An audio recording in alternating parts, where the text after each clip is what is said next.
Assalamualaikum warahmatullahi wabarakatuh. Perkenalkan, nama saya Rani Mudhatul Fadhiyah. Saya akan menjelaskan tentang advokasi. Yang pertama yaitu pengertian advokasi. Advokasi secara kebahasaan berarti membela. Biasanya masyarakat luas itu mengenal sebagai istilah pengacara.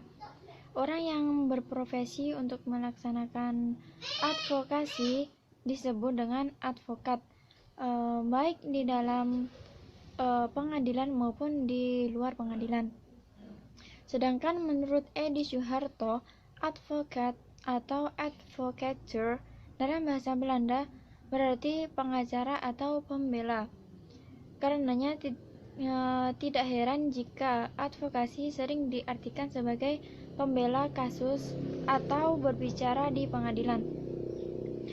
Advokat juga diartikan sebagai sebuah proses yang melibatkan seperangkat tindakan politis yang dilakukan oleh warga negara yang terorganisir untuk mentransformasikan hubungan-hubungan kekuasaan.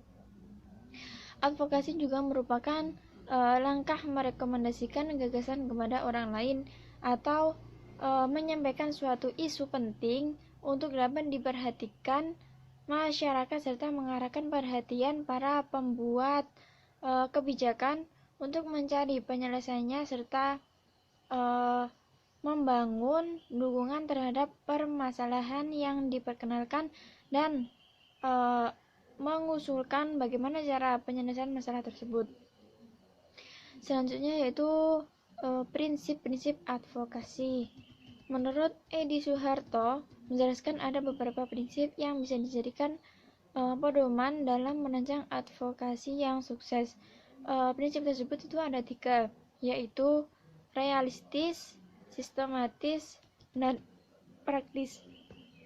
Yang pertama yaitu realistis.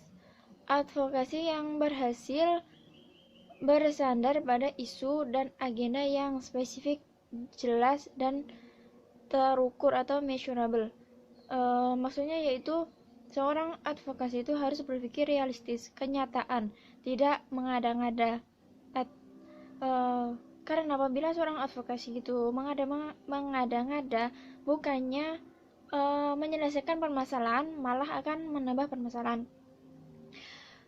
Jadi seorang advokasi itu harus berpikir realistis atau spesifik terhadap kasus yang diselesaikannya, begitu. Karena jika seorang advokasi tidak fokus terhadap kasusnya itu, maka akan berdampak buruk terhadap yang lainnya. Yang kedua yaitu sistematis. Advokasi adalah seni, tetapi bukan lukisan abstrak. Advokasi memerlukan perencanaan yang akurat.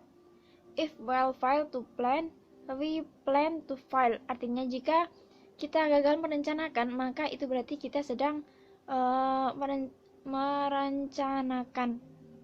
Jadi seorang advokasi itu harus sistematis, harus merencanakan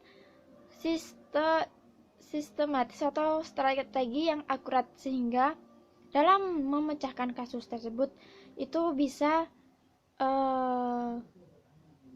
dijadikan kekuatan oleh advokasi itu sendiri. Sehingga apabila seorang advokasi itu memiliki pemikiran yang pemikiran atau strategi yang kuat, maka advokasi tersebut itu juga akan dipercaya banyak orang, image-nya itu akan terlihat baik di mata orang banyak, begitu. Yang ketiga yaitu taktis.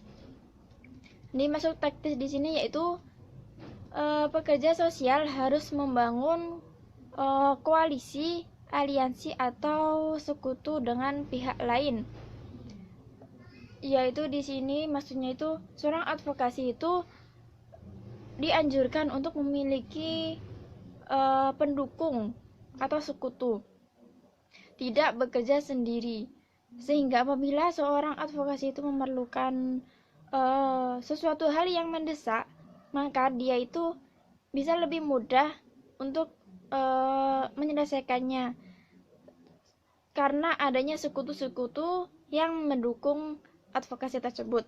Jika apabila seorang advokasi tidak memiliki sekutu, maka akan mempersulit advokasi tersebut dalam menyelesaikan masalah.